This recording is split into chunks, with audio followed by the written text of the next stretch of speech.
Vladimir Putin baru-baru ini terekam tiba di Nizhny Tagil dan mengunjungi Ural-Vagon-Zavod. Rekamannya ramai beredar di media sosial Telegram pada Jumat 16 Februari 2024. Presiden berkenalan dengan pekerjaan bengkel pembuatan transmisi dan bengkel perakitan, di mana ia diberitahu tentang pemasangan berbagai sistem kendaraan tempur dan diperlihatkan produk-produk yang siap dikirim ke pasukan. Setelah itu, Kepala Negara berbincang singkat dengan para pegawai perusahaan.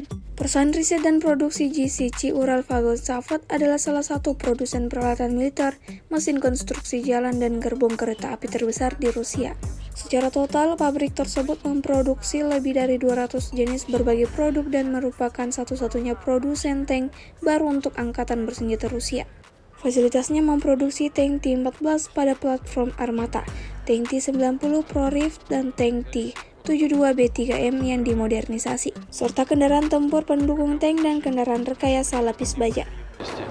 5-10 лет это такая среднесрочная перспектива. Во-первых, что касается оборонки, во-первых, нам нужно обеспечить потребности сегодняшнего дня, и нам нужно восстановить все наши стратегические резервы. Поэтому для чисто оборонного комплекса работы более чем достаточно. И в целом ОПК продемонстрировала очень хороший результат за предыдущий год-полтора.